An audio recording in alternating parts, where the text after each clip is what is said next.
Good morning, friends. What is up? Welcome back to another episode of If You Judge It By Its Cover. That is Dossie playing in the background. I am Ashleigh. If you're new here, welcome. If you're returning, welcome back. We're going to do something a little different today. So normally we just talk about one book, and it's kind of short and sweet. And I'm not saying this video is going to be long by any capacity. I always have this eloquent speech prepared in my head, but it never really comes out. But if you've been watching our vlogs recently, you know that I have been in kind of a reading slump. So I haven't been doing a ton of successful reading. In fact, my current book at the moment is a reread of an old favorite. But that's something for another video. But I realized I have two books that I never really got on here and filmed a book talk for, so that's what we're gonna do now. So, welcome to If You Judge It By Its Cover. This is episode 30? I might have that number wrong. Okay, I just checked. Yes, I was way off. This is only number 25. So, welcome to If You Judge It By Its Cover, episode 25. Today we are going to talk about two story collections. One is Frying Plantain by Zalika Reed Benta. I really hope that I pronounced your name right. If you happen to see this, I apologize if I messed it up. And then I have The House on Mango Street by Sandra Cisneros. So I really love story collections. I find that they're a nice, easy read. They're very relaxing. It's very entertaining to read them. I feel like they have magic in their own way.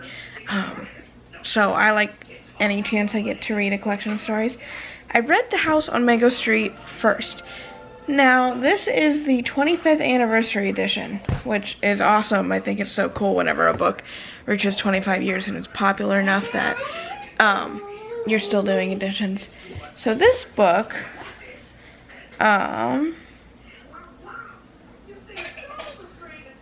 it's the story of a girl named Esperanza Cordero, and each story is something from her life, and it's how she's growing up, and I really enjoyed reading it.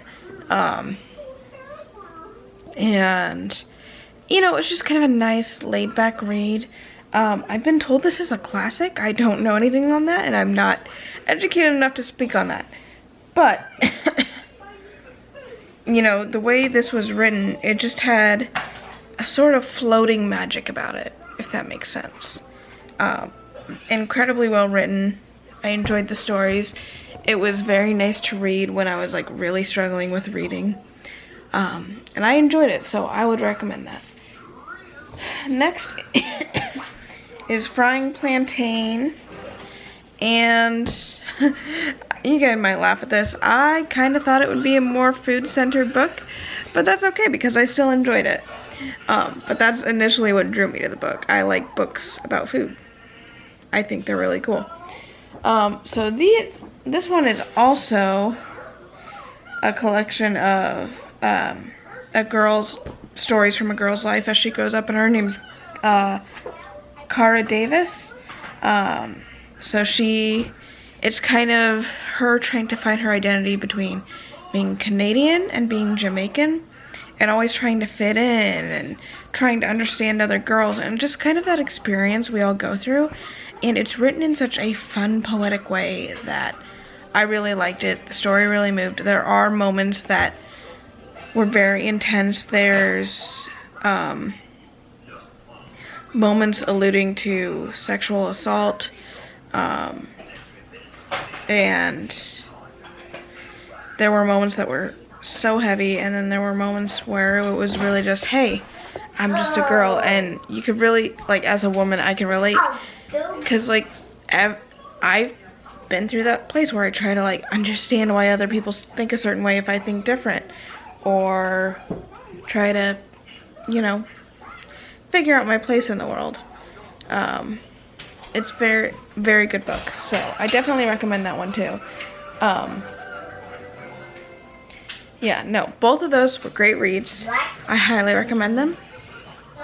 And if you've read them, I'd love to hear what you think. If I've gotten anything wrong, please let me know politely in the comments. I'm also curious what you guys have been reading lately and what recommendations you might have for me. So, I think that's it. We're gonna end the video. Thank you for watching. Bye, guys.